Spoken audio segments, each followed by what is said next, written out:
여러분 안녕하세요. 수능 완성의 노현서입니다. 자, 여러분 이제 우리가 19강 정도 왔는데요. 비문학 유형 연습도 이제 막 입문 끝나고 사회 조금 지난 시간에 했고 어때요? 슬슬 좀 지칠라 그러지 않아요? 그죠? 수능 특강 때랑은 또 다르죠. 수능 특강 시작할 때는 얼마나 좋았어요. 다 모두가 똑같은 그런 출발선상에서 시작을 했는데 뒤로 가면 갈수록 우리 이 시리즈가 거듭되면 거듭될수록 또 강수가 많아지면 많아질수록 점점 약간 좀 격차가 생겨간다라는 그런 느낌 들지 않나요? 모두가 똑같은 출발선상에 있었을 땐 되게 행복했는데 아 나는 왜 이러지? 그동안 내가 뭐 했지? 막 자괴감 들고 막 절망하고 막 스스로 막 여러분 막 때리고 자해하고 막 이러면 안 돼요 여러분. 자, 남들이랑 비교하면 할수록 여러분 계속 스트레스 받고 다운될 수밖에 없다는 얘기죠. 하지만 여러분 지금까지 걸어온 길을 한번 생각해 보세요. 처음보다 많이 오지 않았나요? 그죠? 앞으로도 그렇게 걸어가면 되는 거예요. 남들과의 격차, 물론 가끔 생각해야 되는 친구들도 있어요. 그죠? 너무 심하게 그냥 아우 난 나의 길을 갈 거야 뭐 이러면서 놀고 있었던 친구들, 이런 친구들은 물론 남들과의 격차를 살짝 신경 써야 되지만 적어도 선생님 강의를 듣고 지금 여기 19강까지 와서 듣고 있는 친구들은요, 그래도 지금까지 여러분 나름대로 열심히 해왔던 친구들이라고 선생님은 믿어요. 자, 그러니까 여러분 옆에 보지 마세요. 옆에 봐봐야 여러분한테 득될 거 하나도 없습니다. 앞으로 여러분이 가야 할 길을 한번 보시기 바랍니다. 그래서 한 걸음 한 걸음 나아가다 보면 언젠가 여러분 목적지에 닿아 있을 거라는 얘기죠. 그리고 그 길에 제가 동행인이 되어드리겠습니다. 아시겠죠? 자, 그러면 이번 시간 우리 19강 사회지문, 지난 시간에 경제 독점 이런 거 하고 난리 났었어요. 그렇죠? 자, 이번 시간에는 조금 더 가벼운 이야기 될 수 있습니다. 권력에 관한 이야기예요.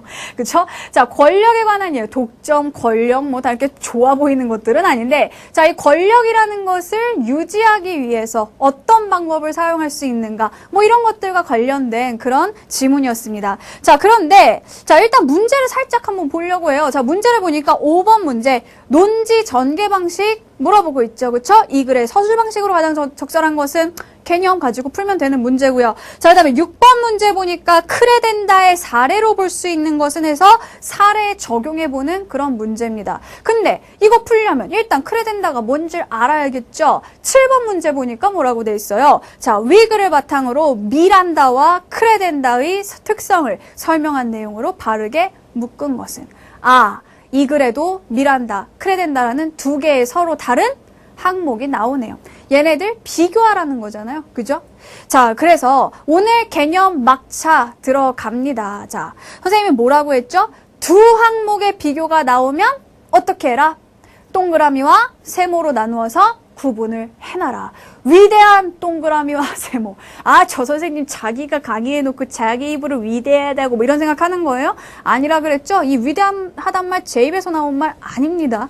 여러분 입에서 나온 말이에요. 수강 후기에서. 정말 이 위대함을 내가 실감을 했다. 앞으로 써먹어야겠다. 그러니까 아직도 안 해본 친구들 있다면 하세요. 지난 시간에도 선생님이 인문지문 마지막에서 이거 얘기했었어요. 마찬가지로 이번에도 미란다와 크레덴다 이렇게 기호로 구분을 해보겠습니다. 자, 8번 문제 같은 경우에는 단어의 의미와 관련 있는 그런 문제인데요. 자, 보기에서 관용어구라는 것에 대한 어떤 문법적인 설명이 더 하나가 들어와 있네요. 이건 나중에 같이 보도록 하죠. 자, 그러면 같이 한번 지문을 보도록 합시다.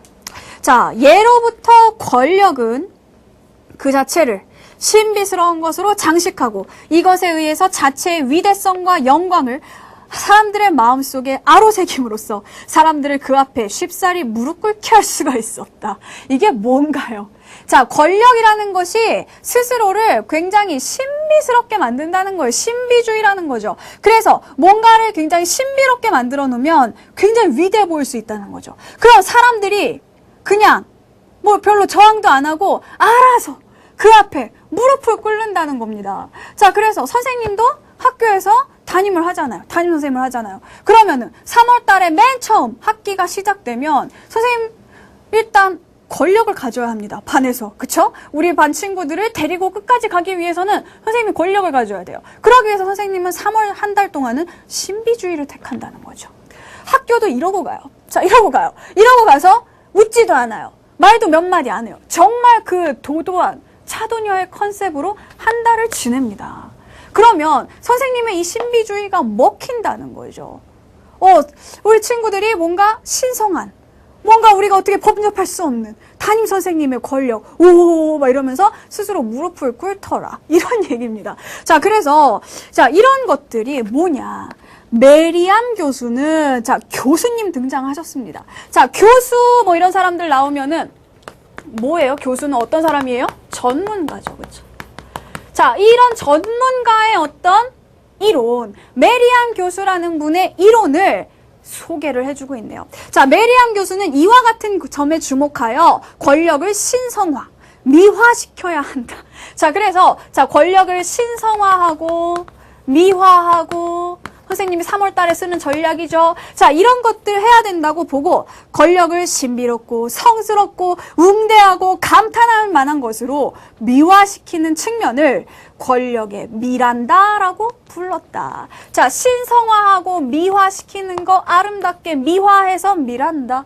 미안해요. 자, 미화시키는 거, 이것이 바로 권력의 미란다다. 이게 뭐예요? 메리엄 교수님이 한 말이라는 거죠. 자, 또한 그는 권력을 정당한 것으로 사람들에게 인식시켜 그 존속에, 즉 그 권력이 계속해서 지속될 수 있는 것에, 지속되는 것에 동의하게 할 필요가 있다고 보고 권력을 정당화, 합리화시키는 측면을 권력의 크레덴다라고 불렀다. 자, 선생님이 처음에 신비주의로 3월 달에 나갔지만 선생님도 참 힘들어요. 원래 성격이 있는데 한 달 정도 버티면은 이제 선생님도 이제 더 이상 신비주의 컨셉으로 가기가 힘든 거죠. 매일 아침 어떻게 이렇게 하고 제가 학교를 가겠어요. 그쵸? 그러니까 4월 달쯤 되면 선생님은 이제 다른 방법을 쓰는 거죠. 더 이상 신비주의, 뭐 이렇게 말 안 하기, 뭐 이런 거 하지 않고 뭐예요? 정당성을 부여하는 겁니다. 합리적으로. 선생님이 너희들의 담임이어야 하는 이유, 선생님이 담임으로서 너희들에게 정말 좋은 선생님인 이유, 이런 것들을 자꾸만 합리화시키고 학생들에게 이야기한다는 거죠. 그렇게 함으로써 선생님의 권력을 지속시킬 수 있다는 거예요. 자, 그게 뭐다? 크레덴다라는 겁니다. 자, 그래서 권력을 신성화하고 미화하는 것은 미란다. 그리고 권력을 정당화하고 합리화하는 것. 봐, 선생님은 이런 걸 잘해. 선생님은 너희들한테 이런 걸 해줄 수 있어. 선생님은 이런 사람 선생님밖에 없어. 이런 식으로 뭐예요? 생각해보고, 아, 정말 우리 연서쌤이 최고구나. 이렇게 어떤 이성적인 측면에 호소할 수 있는 그런 부분, 정당화하고 합리화하는 이런 것을 뭐라고? 크레덴다라고 한다는 거죠. 자, 그래서 지금 보시면은요, 첫 번째 단락에서 권력이라는 것에 대한 이야기가 나왔습니다. 즉, 이 글의 뭐예요? 자, 이 글의 핵심 개념은 권력일 겁니다. 그리고 핵심 개념을 또 찾아라 라고 한다면 뭐가 되겠어요? 미란다가 될 거고, 그리고 크레덴다가 되겠죠. 자, 이거를 누구의 이야기를 통해서? 메리엄 교수의 이야기를 통해서 이야기를 하게 되는 겁니다. 자, 그러면은요, 5번 문제 답 나왔는데 뭐예요? 1번이죠. 전문가의 이론, 즉 메리암 교수의 이론을 바탕으로 해서 논지를 앞으로 전개해 가겠죠. 그죠? 자, 어때요? 벌써 풀었다는 거예요. 지난 시간에 선생님이 한 문단 읽고 첫 번째 문단 읽고 핵심어 파악했고 그 다음에 글의 구조 파악했죠. 그러니까 문제 바로바로 풀리죠. 자, 이런 식으로 여러분이 시간을 단축하라는 겁니다. 선생님 약속했죠. 수능 완성 때부터 시간 단축하는 방법 가르쳐주겠다. 자, 그런데 여러분은요, 아, 선생님 비문학 시간을 줄이려고 저 속독학원 다녀요. 이런 친구들이 있어요. 선생님 정말 너무 답답해가지고 가슴을 치게 돼요. 자, 시간을 줄이는 거는요, 이걸 빨리 읽는 게 아니에요, 여러분. 빨리 읽다가 중요한 정보를 놓쳐요. 속독을 하라는 게 아니라 기술을 가지고 접근해서 답을 빨리 찾아내라는 겁니다. 쓸데없이 이것저것 많이 생각해보지 말고요. 아시겠죠? 자, 지금 이 미란다와 크레덴다는 둘 다 권력을 지속할 수 있는 방법들이에요. 자, 그러니까 이거는 권력을 지속하는 두 가지의 서로 다른 방법이 되는 것이지, 이거 두 개가 서로 뭔가 그러니까 서로 상반된다거나, 그쵸? 둘이 싸운다거나, 이런 관계에 있는 것은 아니죠. 그쵸? 자, 그러니까 2번이라고 여러분이 생각할 수도 있어요. 두 개의 서로 다른 항목이 나왔으니까, 아, 이거는 상반된 견해 아닐까? 그럼 나중에 이거에 대해서 절충적 대안을 제시하지 않을까? 아니라는 겁니다. 얘네는 지금 서로 반대 지점에 있지가 않다는 거예요. 아시겠죠? 자, 계속해서 그러면 두 번째 단락 보도록 할게요. 자, 권력의 미란다는 여러 가지 것으로 상징되어 표현된다. 즉, 신성화하고 미화하는데 무엇이 필요하다? 상징이라는 것이 필요하다는 겁니다. 자, 하나는 동그라미로, 하나는 세모로 표현하기로 했으니까 자, 맞춥시다. 자, 크레덴다는 세모로 표시하고 미란다는 동그라미로 할게요. 자, 상징에다 동그라미 해야죠. 자, 상징으로 표현된다. 정치는 사람이 사람을 움직이게 하는 것이라고 볼 수 있으므로 정치 행동과 상징 행동은 근원적으로 불가분의 관계에 있다. 정치 행동에 있어서 사람들은 여러 가지 상징이 불러일으키는 이미지에 의해서 움직이는 경우가 많다. 정치에 있어서의 상징, 계속 상징 얘기만 하고 있어요. 똑같은 얘기 반복하는 거니까 넘어가도 돼요. 자, 정치에 있어서의 상징은 주로 눈에 보이지 않는 권력, 국가, 권위, 그쵸? 이런 것들은 보이지 않아요. 자, 그래서 상징이라는 것은 무엇이냐? 자, 보이지 않는 것을 어떻게 보이는 것으로 우리가 감각으로 느낄 수 있는 것으로 감각적인 것으로 바꾸어 놓는 게 바로 상징이라고 볼 수가 있겠죠. 자, 그래서 눈에는 권력이나 국가나 권위나 이런 것들이 보이지 않지만 그 국가의 기념일이라든가 어떤 공공장소를 설립한다든가 그쵸? 아니면 어떤 건물을 세운다든가 이런 것들은 눈에 보이는 감각적인 대상들이 될 수 있다는 겁니다. 자, 그럼 거기 동그라미 하세요. 뭐예요? 자, 대표적인 방법으로는 각종 기념일 동그라미, 공공장소 동그라미, 기념적인 건조물 동그라미 하세요. 또 특정 음악 동그라미 하시고요. 음악이라는 것도 눈에 보이지 않아도 감각적인 거죠. 귀에 들리니까. 자, 음악의 장려와 금지, 그 다음에 깃발, 장식물, 제복, 동상, 우표 다 동그라미 하셔야 되죠. 이런 여러 가지 예술적인 의장, 일화와 역사의 미화, 집단적 의식, 자, 이런 것들 눈에 보이고 귀에 들리는 것들. 자, 이런 것들로 권력을 신성화하고 미화할 수 있다. 이게 바로 미란다의 방법이라는 겁니다. 됐죠? 자, 한편 봅시다. 자, 한편 크레덴다는 자, 크레덴다 세모해야죠. 자, 정치 권력이 그 자체의 유지 수단으로서 그 정치 권력이 합리화되고 정당화될 수 있는 상황을 조성한다. 자, 그래서 이거는 뭐예요? 뭔가 좀 상징적으로 사람들한테 심어주는 거예요. 눈에 안 보이는 걸 보이는 것들로. 자, 이거는 뭐냐? 좀 더 어때요? 이성적인 측면에 호소를 하는 거죠. 이게 왜 정당한가? 이 권력이 왜 계속 가야 되는가? 이 정권이 왜 계속 나라의 주도권을 잡고 있어야 하는가? 이거를 합리화할 수 있는, 정당화할 수 있는 상황을 얘기해 준다는 겁니다. 솔직히 상징이라는 것은 어떤 합리적인 것은 아니잖아요. 그렇죠? 우리가 뭔가 어떤 위험 있는 행사를 거행한다 라고 해서 그쵸? 모두가 뭐 굉장히 막 위험, 웅장해 이런 행사를 한다고 해서 그것이 어떤 권력의 지속을 그쵸? 합리화하고 정당화하는 건 아니죠. 그저 사람들이 보면서 멋있다. 우리가 저걸 따르고 싶다. 이런 감정적인 측면에 호소하는 건데 크레덴다는 이성적인 측면에 호소한다는 점이 다른 겁니다. 자, 그래서 그것은 주로 정부에 대한 존경, 복종, 희생, 합법성의 독점과 같은 것에 의존한다고 메리엄 교수는 말하고 있다. 또 뭐예요? 메리엄 교수의 이야기 나오고 있죠. 그러니까 5번 정답 1번이라는 거예요. 그렇죠? 전문가의 이론을 바탕으로 쭉 계속 이야기를 해나가니까. 자, 그런데 정치 권력은 그것이 집중화, 조직화되어 있을 뿐만 아니라 일반으로부터 유일의 정당한 권력으로 인정받음으로써 비로소 다수자를 정당하게 지배할 수 있게 된다. 즉 정치적 지배의 기초에는 치자의 정치 권력에 대한 정당성의 신념과 그러한 정당성에 대한 피치자의 승인과 신뢰가 있어야 한다. 즉 다스리는 사람은, 권력을 가지는 사람은 어떤 자기가 정당하다는 신념이 있어야 되고요. 다스림을 받는 사람들, 피치자들은 뭐예요? 그 치자를 승인하고 신뢰할 수 있는 어떤 그런 합리적인 요소가 필요하다는 거죠. 베버는 이러한 지배의 정당성에 관해서 세 가지로 함축성 있게 설명하였다라고 해서 이제는 뭐예요? 크레덴다에 관련해서 베버의 세 가지 이야기가 나오게 되는 겁니다. 자, 그래서 첫 번째로 든 게 뭐다? 바로 전통적 지배. 자, 이게 전통이니까. 이 왕조가 우리나라를 다스려 온 것이 전통이니까. 라고 하는 게 전통적 지배가 되겠죠. 자, 그 다음에 두 번째는 합법적 지배예요. 자, 합법적 지배라는 것은 뭐냐 하면은요. 보세요. 이것은 법규화된 질서의 합법성과 또한 그것으로 지배권 행사의 권리를 부여받은 자의 규칙에 적합한 지배이기 때문에 정당하다고 승인되는 지배 형식이다. 즉, 합법적 지배라는 것은 뭔가 법, 그죠? 제도. 자, 이런 것들과 관련이 있는 걸로 볼 수가 있겠네요. 자, 그 다음에 세 번째는 뭐예요? 카리스마적 지배.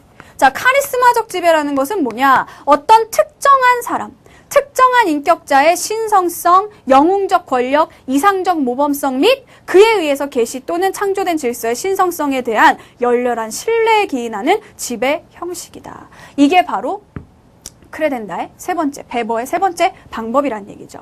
자, 그래서 계속 봅시다. 정치적 지배 관계는 다른 인간에 대한 지배이기 때문에 어느 한쪽의 존재를 무시하고서는 성립될 수 없는 양면적 관계를 가진다. 즉, 권력을 가진 자, 즉 지배자와 그리고 피지배자의 어때요?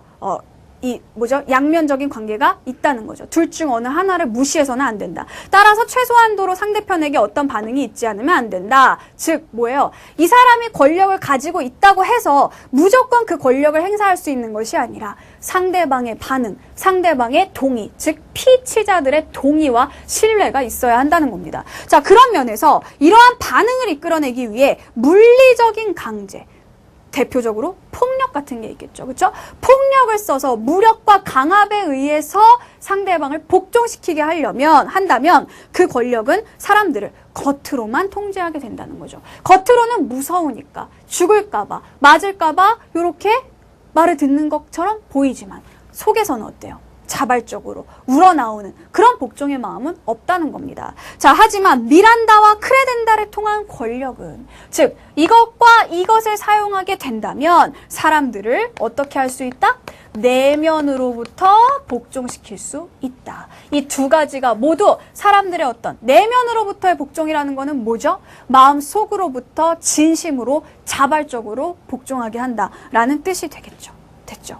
자, 그러면 보세요. 자, 우리가 지금 이 미란다와 크레덴다에 대해서 살펴봤어요. 자, 미란다란 상징을 사용해요. 자, 그래서 권력을 신성화하고 미화시키는 방법이다 라고 했어요. 크레덴다라는 것은 정당화하고 합리화함으로써 권력을 존속하게 할 수 있는 그런 방법이다라고 얘기를 했죠. 자, 그래서 거기에 뭐예요? 전통적, 합법적, 카리스마적 이런 이야기들이 나오고 있었던 겁니다. 특히 합법적이라는 것은 뭐예요? 법, 규범, 제도, 질서 이런 것들에 의해서 권력을 합리화하는 수단이다라고 얘기를 했습니다. 둘 다 목적은 뭐예요? 내면적인 복종, 내면적인 동의를 이끌어내기 위한 것이다. 자, 그러면 지금 우리가 동그라미 세모로 표시를 했으니까 7번 문제 풀어볼 수 있겠죠? 자, 두 가지 적절한 것을 고르는 겁니다. 같이 한번 볼게요.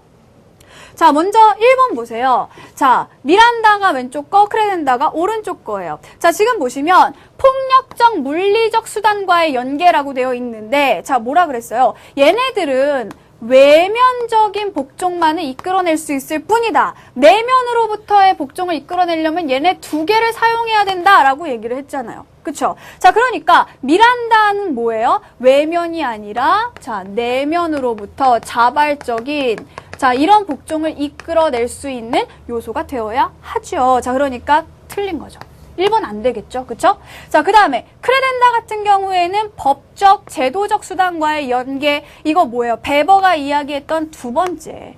그쵸? 두 번째, 합법적 지배라는 말에서 요거 찾아올 수가 있겠죠. 그쵸? 자, 그래서 요거. 선생님이 또 동그라미 나왔네. 자, 요걸 세모라고 했을 때 아까 우리가 법, 제도 이런 것들 세모를 해놨었습니다. 맞죠? 근데 얘 때문에 안 되는 거죠. 자, 그 다음에 2번을 보시면은요.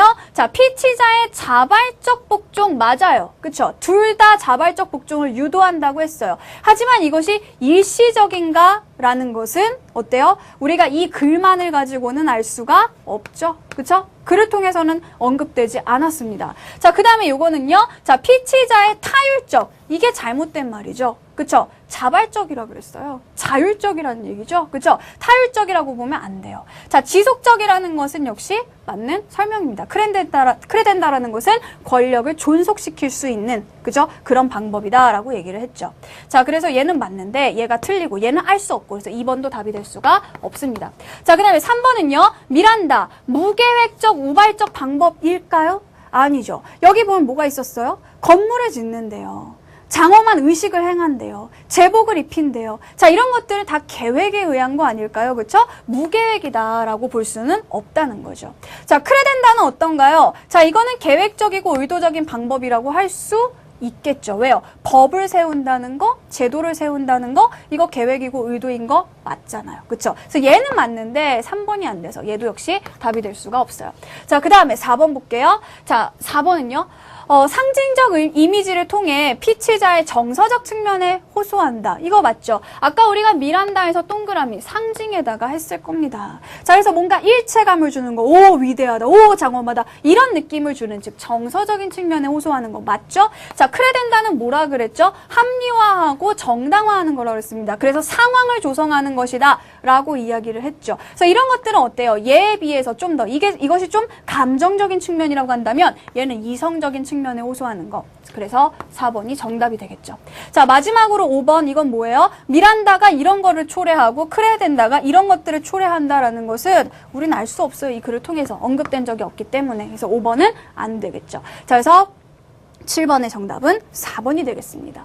자, 그러면 6번 문제를 계속해서 보도록 할게요. 자, 이제 우리가 미란다와 크레덴다가 뭔지 알아요. 이제 뭐예요? 크레덴다의 사례로 볼 수 있는 것은 해서 우리가 사례에 적용을 해봐야 된다는 겁니다. 자, 크레덴다라는 것은 뭐였냐 하면은요. 다시 한번 정리해보면 뭔가 좀 합리화하고, 그쵸?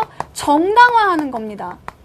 그러니까 뭔가 사람들의 아까 이야기했듯이 이성적인 측면에 호소하는 것이고요. 자, 그에 반해서 미란다는, 자, 우리가 이것을 비교를 해보자면 미란다라는 것은 어떤 감정적인 측면에 호소하는 거, 뭔가 상징물에 의존하는 거, 이런 것들이었잖아요. 그러면 이 두 가지를 구분해서 보게 된다면 1번 보세요.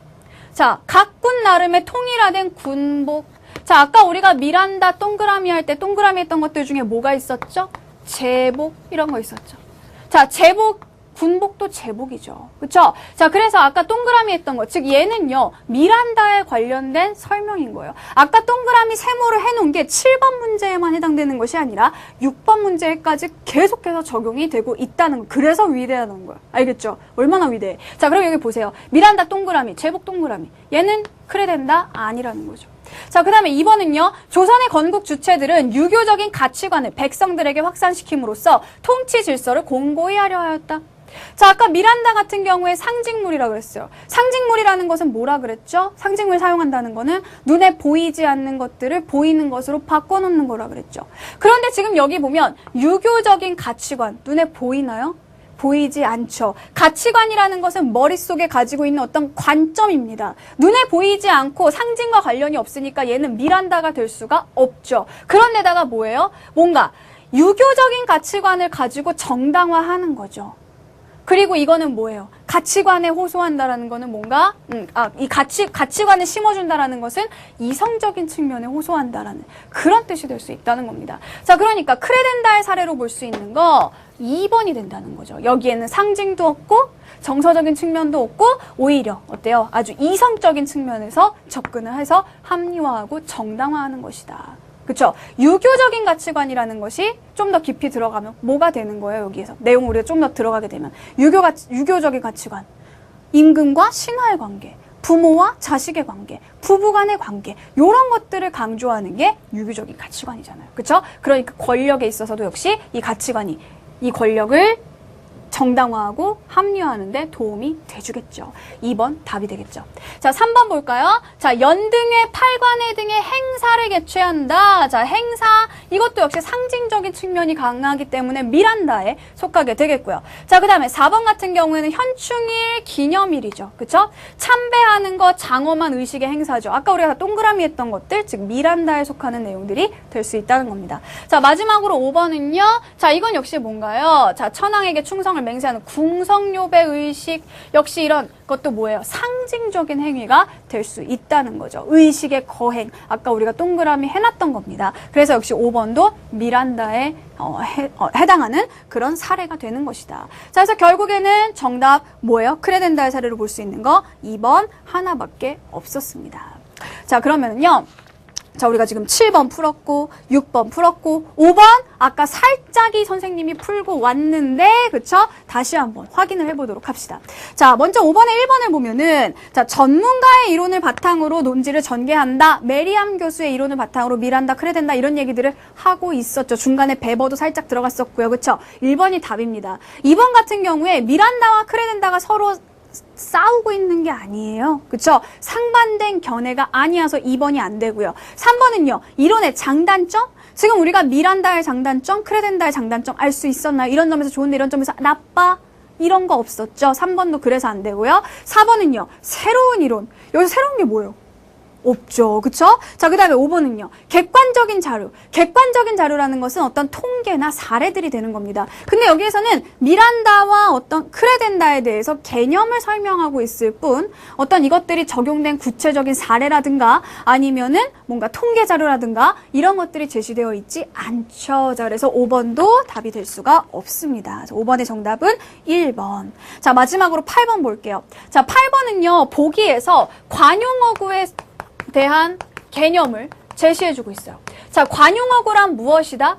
두 단어 이상이 합쳐져서 어떤 의미를 가지게 되는 구조를 얘기를 해요. 자, 그런데 문제는 뭐냐 하면 자, A라는 단어와 B라는 단어가 만났어요. 자, 그런데 이것이 이 A라는 단어와 B라는 단어의 의미가 합쳐진 의미를 가지는 것이 아니라 뭐를 가진다? C라는 새로운 제3의 의미를 가지게 되는 것. 이게 관용어구라는 거죠. 그래서 거기 보면 무릎을 꿇다. 이 기억이 그거예요. 자, 무릎을 꿇다 같은 경우에 자, 항복하거나 굴복하다의 의미를 지니고 있어서 자, 무릎 꿇다 단순히 무릎이라는 의미와 무릎이라는 단어의 의미와 꿇다라는 단어의 의미를 합치는 것만으로는 항복의 의미가 나올 수가 없죠. 이거는 그냥 어떤 우리의 행동, 그쵸? 우리 뭐 운동할 수도 있잖아요. 무릎 꿇고 기도할 수도 있고요, 그쵸? 그냥 행위로서 어떤 의미를 가질 때 A, B의 뜻을 가진다라고 할 수 있을 텐데 이것이 단순히 어떤 신체의 행위가 아니라 동작이 아니라 이것을 항복이라는 새로운 의미로 받아들이게 될 때에 이것이 관용어구로 받아들여지는 것이다. 이게 바로 보기의 의미예요. 자, 그러면 우리가 1, 2, 3, 4, 5번에서 의미용법이 다른 것, 즉 관용어구로 쓰이지 않은 걸 찾으려면 어떻게 해야 되겠어요? 이걸로 해석이 되느냐 아니면 새로운 의미로 해석이 되느냐 이걸 가지고 구분을 해야겠죠. 자, 그럼 1번부터 보세요. 자, 등교 시간에 전철 안은 발 디딜 틈이 없었다. 자, 이걸 문자 그대로 해석했을 때 정말 그 의미면 문자 그대로 해석의 의미라면 이게 되는 거고요. 그렇죠? 문자 그대로 해석했을 때 말이 안 되고 이건 다른 의미를 갖고 있는 거면 이게 되는 거죠. 관용어구가 되는 거죠. 그렇죠? 자, 그러면 발 디딜 틈이 없었다? 이게 어떤 상황을 얘기하는 거죠? 사람들이 정말 너무 많은 거죠. 진짜 발 디딜 틈이 없어요? 그럼 어떻게 서 있어요? 그렇죠? 위에 손잡이 이렇게 매달려서 가고 있어요? 발 나 둥둥 떠가지고 사람들 사이에 그건 아니라는 겁니다. 물론 그럴 때도 있어요. 정말 지하철에 사람이 많아갖고 선생님 정말 그렇게 떠서 간 적 있어요. 발 안 닿고 선생님 조그매가지고 막 이러고 그런 적이 있긴 있는데 그게 아니더라도 그 정도까지가 아니더라도 발 디딜 틈 없었다라는 말 쓸 수 있잖아요. 그렇죠? 자, 그래서 정말 너무 사람들이 북적거린다라는 이런 의미를 가진다는 거죠. 실제로 그런 공간이 없었다는 의미가 아니고요. 자, 그래서 얘는 관용어구로 쓰였죠, 1번은. 2번은요, 북한 주민들의 참상은 내 가슴을 치게 하였다. 자, 여기에서 정말 내가 가슴을 쳤다라고 할 때 그런 말을 쓸 때마다 정말 이렇게 치나요? 그럼 죽어요. 맨날 이렇게 치고 있으면. 그쵸? 자, 이거는 뭐예요? 정말 가슴이 아팠다라는 의미지 그냥 단순히 가슴이라는 단어와 치다라는 단어 이 의미가 단순히 결합한 의미는 아니라는 겁니다. 정말 북한 주민의 참상을 볼 때마다 내가 이런 행동을 했다는 것이 아니라 가슴이 아팠다라는 새로운 의미를 가져와서 얘도 관용어구로 쓰인 거죠. 자, 그 다음에 3번. 대기업들이 생계형 소매업까지 손을 뻗치고 있다. 자, 대기업들이 생계형 소매업에 손을 뻗친다. 이게 뭐예요? 손이 그렇게 많아요? 히드라예요? 손 막 여기저기 막 다 해. 이렇게 손을 뻗치고 있어요? 아니죠. 이거는 진짜 손을 그리고 대기업에 손이 어디 있어요? 손은 사람한테 있는 건데, 그렇지 않아요? 자, 실제로 정말 손을 이렇게 히드라처럼 다 뻗치고 있다라는 뜻이 아니라 뭐예요? 거기에까지 뭔가 관여를 하고 있다. 새로운 의미로 여기는 관용어구로 쓰인 거죠. 자, 그 다음에 4번. 김내기를 한 지 30분도 지나지 않아 허리가 아팠다. 이거는 허리라는 뜻과 아프다라는 뜻이 단순히 결합해서 만들어진 말이 맞죠? 진짜로 허리가 아픈 거잖아요. 그죠? 이 상징적인 의미가 아니라. 자, 그래서 4번이 답입니다. 이건 관용어구로 쓰인 게 아니에요. A 플러스 B가 정말 A, B의 의미를 가지는 겁니다. 그냥 문자 그대로 결합한 그 의미라는 거죠. 4번이 답. 자, 그다음에 5번. 나이가 드니 머리가 굳어서 어제 일도 잘 생각이 나지 않는다. 자, 머리라는 단어와 굳다라는 단어. 정말 이게 딱딱하게 굳었다. 난 정말 박치기 대망이다. 이런 뜻일까요? 아니죠. 그렇죠? 머리가 어때요? 두뇌 회전이 잘 안 된다. 두뇌 회전이라는 말도 마찬가지잖아요. 두뇌라는 말과 회전이라는 말을 결합해 보세요. 뇌가 속에서 정말 이렇게 회전하고 있으면 죽습니다. 그죠? 자, 역시 그것도 뭐예요? 관용어구로 쓰인 거죠. 자, 그래서 이 머리가 굳다라는 말은 실제로 머리가 딱딱하게 굳어졌다는 뜻이 아니라 기억력이 무뎌졌다. 이런 의미로, 새로운 의미를 가지기 때문에 관용어구로 봐줄 수가 있습니다. 자, 그래서 8번의 정답 4번 되셨죠? 자, 그래서 우리가 이 사회 지문, 미란다와 그리고 크레덴다에 관련된 지문 문제, 네 문제 한번 풀어봤습니다. 자, 그러면 오늘도 찾아온 명언 타임입니다. 자, 이 명언 타임, 탐내는 친구들이 벌써 막 생겼더라고요. 귀엽다고 막, 갖고 싶다고. 끝나고 경매할까봐요. 자, 이 명언 타임, 오늘은요, 프랑스의 작가, 로망 롤랑이라는 사람이 한 이야기입니다. 같이 한번 보시죠. 피라미드는 정상부터 만들어지지 않았다. 이거 굉장히 심오한 그런 얘기 같죠. 피라미드.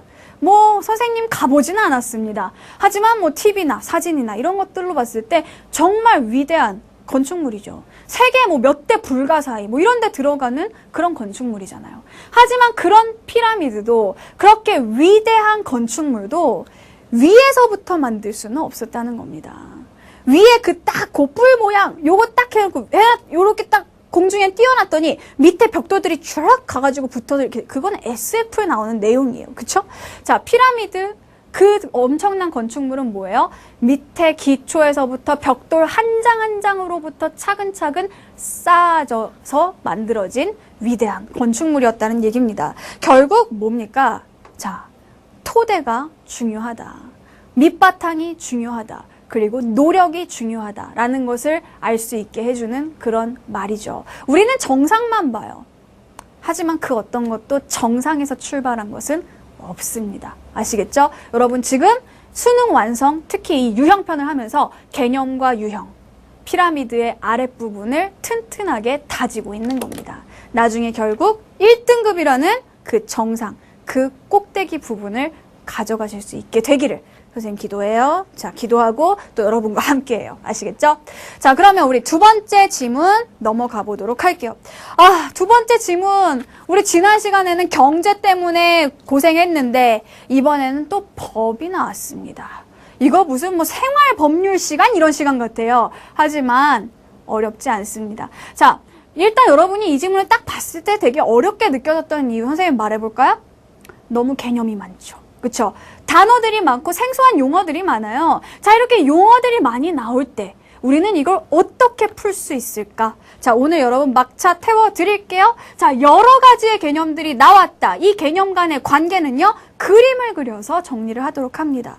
특히 이런 그림이 문제에 나와 있다면 정말 땡큐죠. 그쵸? 자, 문제를 한번 보도록 하세요. 자, 9번, 10번, 11번, 12번 4개의 문제가 있는데 12번 문제 봅시다. 어디 있어요? 순서도 예, 아니요. 이거 무슨 심리 테스트 하는 것처럼 이렇게 가고 있죠? 자, 이 그림에 따라서 글의 내용을 정리하고 글의 개념을 정리해가면 되는 겁니다. 그러면은요, 이 글 되게 단순하게 보일 수 있다는 거예요. 그냥 이렇게 봤을 때는 너무 용어들이 막 이렇게 산발적으로 막 나와 있고 산만하고 그렇게 보이지만 사실은 기준에 따라서 묶어갈 수가 있다는 거죠. 아시겠죠? 자, 그래서 12번 문제 되게 중요한 그런 문제입니다. 우리가 글의 내용을 파악하는데 도움이 되는 문제죠. 자, 9번 같은 경우에는 내용일치 문제, 10번 같은 경우에는 사례에 적용해보는 그런 문제예요. 법과 관련된 거니까. 자, 그 다음에 11번 문제 같은 경우에는 개념을 제대로 이해하고 있나 해서 알맞은 용어를 집어넣는 문제죠. 약간 좀 어려웠을 수 있습니다. 같이 한번 이런 어려운 문제 어떻게 풀어야 될지 알려드리도록 할게요. 자, 지문을 한번 보도록 합시다. 자, 의사표시는, 자, 보세요. 자, 정의가 돼 있죠? 의사표시란 이러이러한 거다. 자, 정의가 돼 있어요. 심지어 따옴표도 돼 있어요. 자, 그러면 얘가 뭐예요? 핵심어예요. 자, 정의되어 있는 단어가 그리고 따옴표가 되어 있는 단어가 혹은 자주 등장하는 단어가 글의 핵심어이다. 이 글은 의사표시에 관련한 글입니다.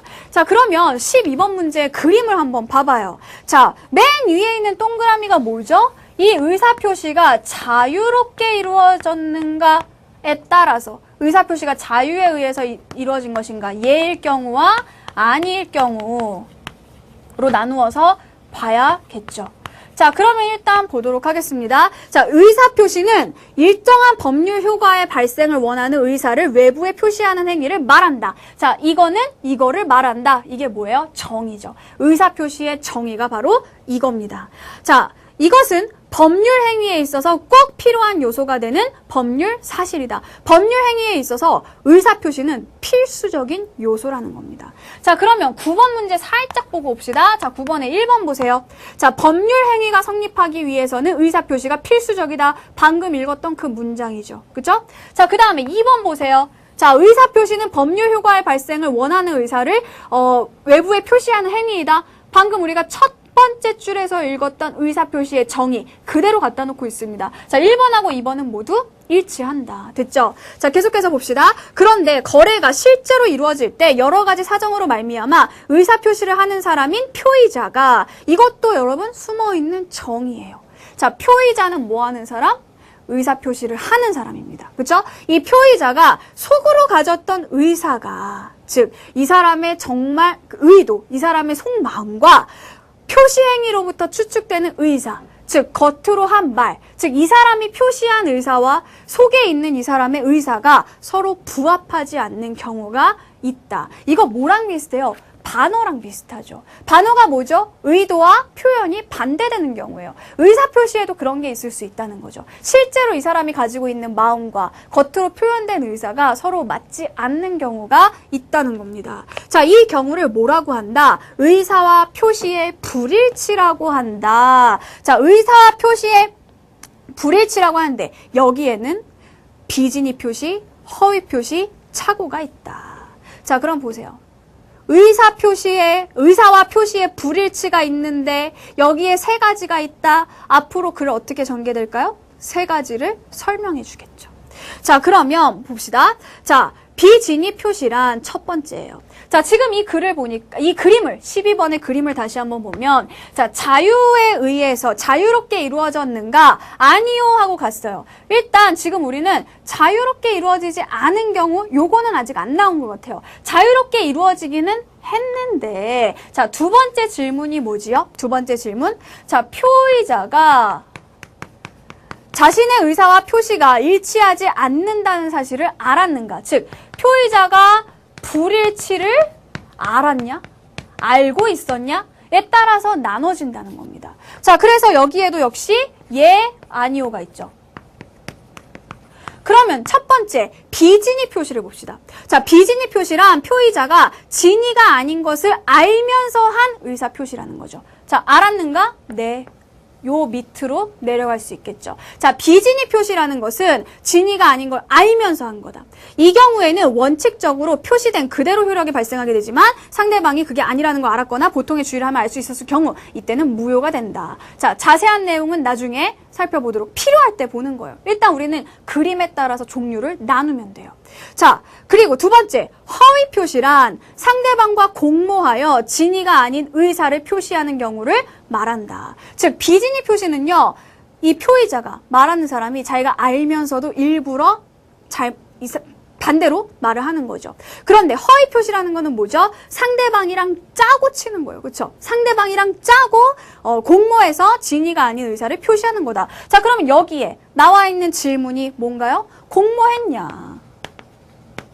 자, 그러면 공모를 했으면 뭐가 되는 거죠? 허위 표시가 되는 거고, 공모를 안 하고 혼자서 했으면 비진위 표시가 되는 거죠. 자, 그러니까 뭐예요? 공모했는가? 얘 D에 들어가는 게 뭐가 되는 거예요? D에 들어가는 게. 공모했으니까 허위 표시가 되는 거고. 자, 그 다음에 공모했는가? 공모하지는 않았어요. 공모하지는 않았지만 뭐죠? 의사 표시가 일치하지 않는다는 건 알아요. 자, 이거는 뭐다? C에 들어갈 것은 비진위 표시다. 됐죠? 자, 그러면 계속해서 보도록 합시다. 자, 세 번째가 착오예요. 자, 착오라는 것은 내심의 의사와 표시된 내용이 일치하지 않다는 것을 표의자가 모르고, 자기가 모르고 이런 잘못된 의사 표시를 하는 게 착오죠. 그러면 표의자가 불일치한다는 사실을 알아? 몰라요. 아니요. 그럼 아니요에 갈 수 있는 요 부분에 나올 수 있는 게 뭐예요? 착오가 되는 거죠. 자, 그래서 그 자리가 그림에서 B가 되는 거죠. 여기에 들어갈 수 있는 말은 착오가 되는 겁니다. 됐죠? 자, 그래서 의사와 표시의 불일치에 세 가지가 있다. 비진위 표시, 허위 표시, 착오가 있는데 얘네들은 이 D, C, B에 각각 들어갈 수가 있겠습니다. 됐죠? 자, 그 다음 볼까요? 한편, 그 다음 단락으로 가세요. 한편, 의사 표시가 외부로부터의 사기나 강박으로 인하여 진정한 자유로운 의사 표시라고 할 수 없는 경우가 있대요. 자, 진정한 자유라고 할 수 없는 경우, 자유로운가? 아니오로 가야죠. 이 자리에 들어가야 될 거. 자, 이 자리가 바로 뭔가요? A죠. 자, 그래서 이 A에 들어가는 것을 뭐라고 한다? 자, 이러한 경우를 하자 있는 의사 표시라 한다. 자, 그래서 A 부분에는 하자 있는 의사 표시가 들어가는 겁니다. 자, 그러면 A에는 하자 있는 의사 표시, B에는 착오, C에는 비진위 표시, D에는 허위 표시. 얘네들이 순서대로 다 잘 결합되어 있는 거. 12번의 정답은 3번이 되겠죠. 그쵸? 자, 이렇게 정답을 찾는 겁니다.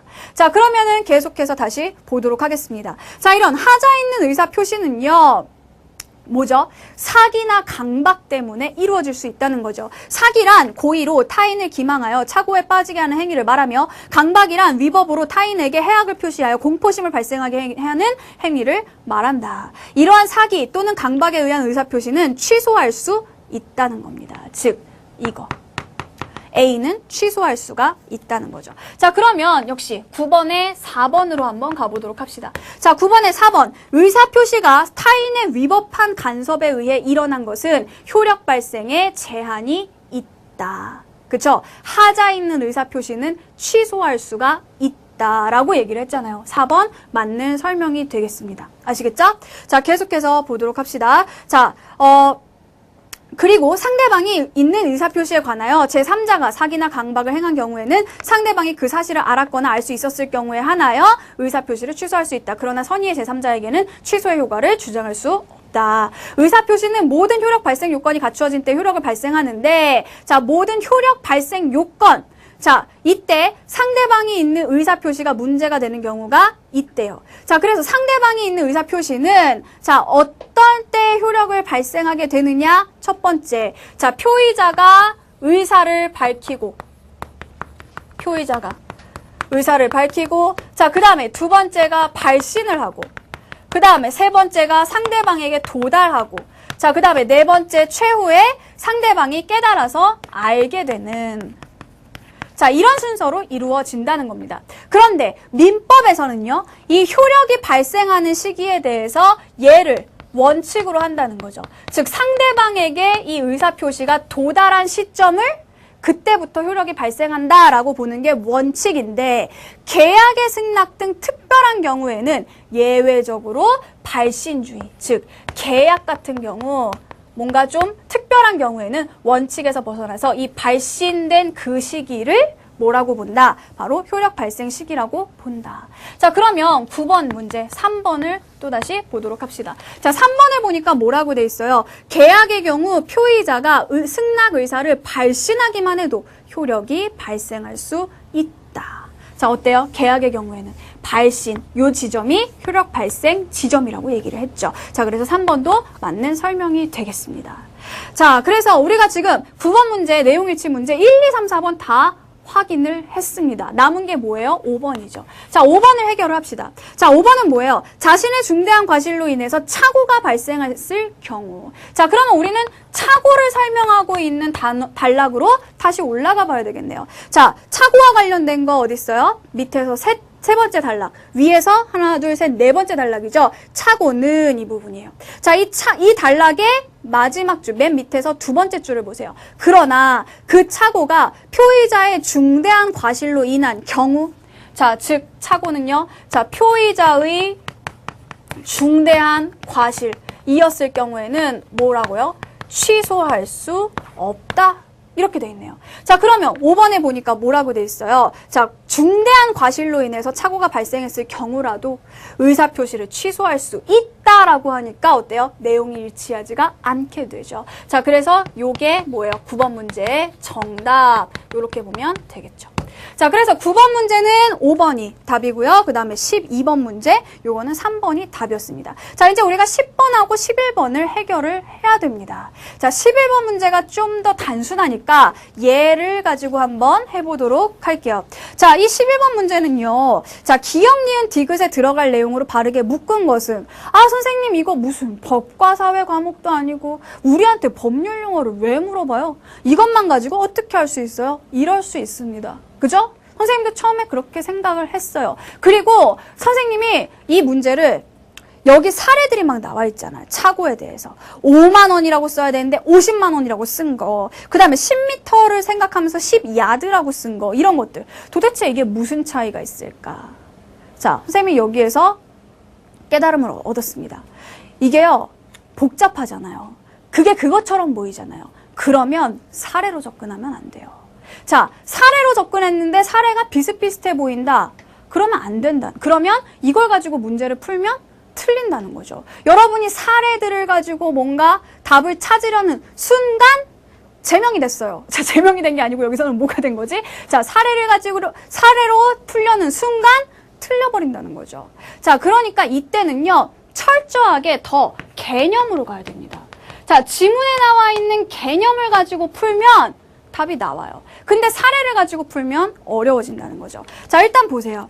자, 착오는, 자, 지금 이거는 착오에 관련된 내용이에요. 착오는 내심의 의사와 표시된 내용이 일치하지 않다는 걸 표의자 자신이 몰랐던 거죠. 그게 착오죠. 자, 착오에는 5만 원을 빌리면서 차용증서에 50만 원으로 오기하는 것과 같은, 즉, 오기한다, 잘못 기록한다는 거죠. 그러면은 뭘 잘못한 거예요? 표시를 잘못한 거예요. 자, 그러니까 자, 여기에 들어갈 거, 즉 기억에 들어갈 말은 뭐가 돼야 되는 거예요? 표시상의 착오. 요게 들어가야 된다는 겁니다. 자, 그 다음에 보면은요. 자, 미터와 야드가 같은 길이인 줄 알고 10m의 길이를 의식하면서 10야드라고 표시한다거나 신원보증 서류인 줄 알고 연대보증 서류에 서명하여 연대 채무자가 된 경우와 같이. 솔직히 이 사례가 무슨 사례인지 알겠어요? 생각하지 말라고요. 개념을 보세요. 자, 표의자가 표시행위의 의미를 잘못 이해했다. 자, 의미를 잘못 이해했다라는 것은 그럼 뭐가 되겠어요? 의미라는 것은. 내용을 잘못 알았던 거죠. 그렇죠? 자, 그러니까 니은에 들어가는 것은 내용상의 착오, 이것이 되어야 한다는 겁니다. 자, 그 다음 볼까요? 자, 수태한 좋은 말인 줄 알고 산 말이 좋지 않은 말이거나 모조품을 진품으로 잘못 알고 산 경우와 같이.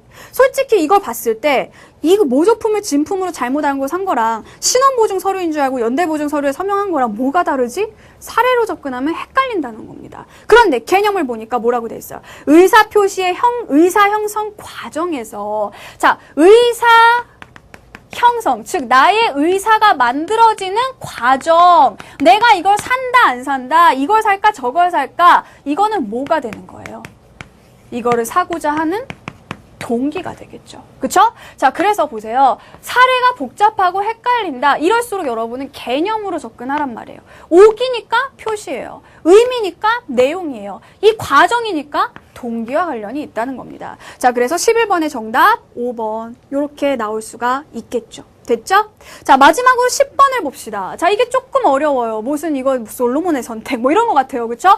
자, 어렵지 않아요. 보세요. 자, 일단 보기를 봅시다. 영희는 은숙이에게 시계를 맡기면서 농담으로. 자, 농담으로 했다는 거는 진의가 아닌 거죠. 자, 그래서 자, 영희가 은숙에게 시계 맡기면서 농담으로 너 가져. 이랬대요. 이 시계 너 가져. 근데 진심은 아니죠. 진짜로 가지라고 한 거 아니죠. 자, 그러니까 이때는 어떤 표시를 한 거예요? 비진의 표시를 한 겁니다. 영희가 모르고 그랬나요? 이거 모르고 그런 거 아니죠. 자기도 모르게 가져 이런 말 막 자기 자다가 했다 이런 거 아니죠. 착오는 아니에요. 그렇죠? 자신의 의사와 표시가 일치하지 않는다는 걸 자기가 안 겁니다. 그냥 농담을 한 거죠. 자, 비진입 표시를 했습니다. 그런데 마침 돈이 필요했던 은숙은 농담인 줄 알았지만 얘는 알았어요. 얘는 알았지만 그 시계를 아무것도 모르는 희진에게 자, 희진에게 3만 원을 주고 팔게 됩니다. 이런 상황이에요, 지금. 자, 그 다음에 두 번째 상황은요. 자, 빚쟁이에게 시달리던 철수는 영민과 짜고 자, 철수와 영민이 서로 짰다, 공모했다는 거죠. 자, 공모했느냐? 이거는 뭐예요? 허위 표시가 되는 거죠. 그렇죠? 자, 이때 일어난 것은 바로 허위 표시입니다. 자, 그래서 철수와 영민이가 짜고서는 자기 소유의 부동산을 영민이에게 넘기게 됩니다. 자, 허위 표시해서 넘겼어요. 자, 얼마 후 이 사실을 모르는 강호는 영민에게 그 부동산을 구입하였다라고 이야기가 나와 있죠. 자, 강호는 아무것도 몰라. 자, 희진이도 아무것도 몰랐고 강호도 아무것도 몰랐죠. 그쵸? 자, 그래서 이 짠 부동산을 강호에게 넘기게 됩니다. 자, 그러면 지금 이 상황을 가지고 이해를 해보자는 거죠. 1번을 보세요.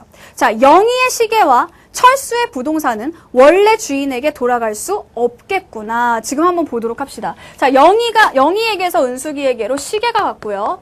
여기에는 지금 부동산이 걸려 있습니다. 자, 일단 비진입 표시와 관련된 단락을 한번 보도록 할게요. 자, 이거는 뭐냐면은요. 원칙적으로 표시된 그대로 효력이 발생하게 된다는 겁니다. 즉, 표시된 게 뭐죠? 너 가지라는 거였죠. 그쵸? 자, 그래서 너 가져라고 했을 때 원칙적으로는 얘가 비진입 표시를 했어도 너 가지라고 했으면 가지게 되는 거예요. 하지만 상대방이 그 표시가 진위가 아니라는 것을 알았다면 무효가 될 수 있다는 거죠. 너 가져라고 했지만 이 은숙이는 그게 농담이라는 걸 알았죠? 그럼 가지라는 말 무효로 할 수 있다는 거죠. 하지만 얘 같은 경우에는 어때요?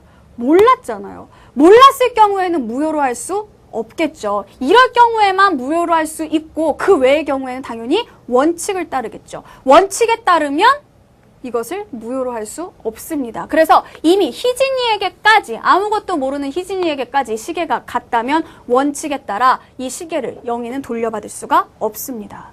자, 그 다음에 두 번째. 자, 얘네들이 지금 허위 표시를 했단 말이에요. 그쵸? 그리고 강호는 뭐예요? 아무것도 모르는 제3자가 되는 거죠. 자, 그래서 보세요. 허위 표시란 상대방과 공모하여 진위가 아닌 의사를 표시하는 경우를 말하는데 이걸 가장행위라고도 한대요. 허위 표시는 당사자 간, 즉 이 두 사람 간에 있어서는 무효이므로 아무런 효력도 생기지 않습니다. 하지만 허위 표시인 것을 모르는 선의의 제3자, 자, 이 강호가 제3자가 되겠죠. 자, 이 사람에게는 무효라고 주장할 수가 없다는 겁니다. 그러니까 얘네들끼리는 자, 내가 너한테 부동산을 팔았어. 근데 이건 무효가 될 수 있죠. 둘이 짰으니까. 하지만 아무것도 모르는 사람한테는 이거 무효다. 그냥 뭐예요? 강호에게 부동산 줘야 된다는 겁니다. 자, 그러니까 어때요? 두 경우 모두 돌려받을 수 없다는 거죠. 자, 그래서 1번 맞죠? 자, 그 다음에 2번은요. 영민은 하자가 있는 의사표시다. 하자가 있는 의사표시는 뭐였죠? 사기나 강박에 의한 거죠. 하지만 영민이 같은 경우에는 철수와 서로 공모한 겁니다. 이거는 허위 표시에 의한 것이지 하자가 있는 의사표시는 아니에요. 지금 철수가 영민이한테 뭔가 강압적으로 혹은 사기를 쳐서 판 게 아니라는 거죠. 2번이 답이겠네요. 잘못 해석한 거네요. 그렇죠? 자, 그 다음에 3번은요. 철수와 영민 사이에서 자, 얘네들 사이에서는 뭐라 그랬어요? 당사자 간에서는 뭐가 될 수 있다? 무효가 될 수 있다. 3번 맞죠? 그 다음에 4번은요. 은숙이 영희의 말을 진담으로 여겼다면, 즉 얘가요. 진담으로 여겼다면 뭐라고 해요? 무효가 될 수가 없죠. 이 상대방이 알았을 경우에만 취소할 수 있어요. 상대방이 알았을 경우에만 무효가 될 수 있어요. 하지만 얘가 만약에 몰랐다면 원칙에 따라서 그쵸? 표시된 그대로 행사하게 됩니다. 너 가지라고 했을 때 얘가 농담인지 몰랐다면 가질 수 있는 거라는 거죠. 됐죠? 자, 그 다음에 5번은요. 영희가 은숙에게 농담을 하며 시계를 맡기는 것을 희진이 봤다면 그쵸? 얘가 알았다면 알았던 경우에는 예외로 뭘 할 수 있다 그랬어요? 무효가 될 수 있다. 그러니까 희진이가 알았으면 시계를 되찾을 수도 있겠죠. 됐죠? 자, 그래서 지금 굉장히 막 뭔가 법률 용어들 나오고 법에 관련된 그런 지문인 것 같지만 사실 뭐예요? 우리가 12번에서 얘네들 개념 하나하나 어떤 차이가 있고 어떤 핵심 내용을 담고 있는지 이거를 정리하고 가게 되면 결국에는 우리가 문제 풀 때 11번 문제 풀 때 차고에 가서 찾아올 수 있고 10번 문제 같은 경우에 이것들이 어떤 부분에 해당하는가 비진이 표시와 그리고 허위 표시 이 두 개와 연결지어서 문제를 쉽게 풀어올 수 있었다는 그런 얘기입니다. 자, 그래서 여러분 사례 적용 문제가 나왔을 때 이게 뭔가 새로운 상황이다. 뭔가 지금까지 한 걸로 풀 수 없다. 내가 법과 사회를 선택하지 않았기 때문에 이런 문제 할 수 없다. 라고 그냥 포기하고 넘겨버려서는 안 된다는 거예요. 우리 언어 지문에 반드시 그런 모든 개념들이 들어있게 된다는 얘기입니다. 아시겠죠? 자신감을 가지세요. 그 자신감 앞으로도 선생님이 계속해서 심어드리겠습니다. 우리 다음 시간에 과학 지문 들어갈 거예요. 자, 2 지문 풀어오도록 합니다. 감사합니다.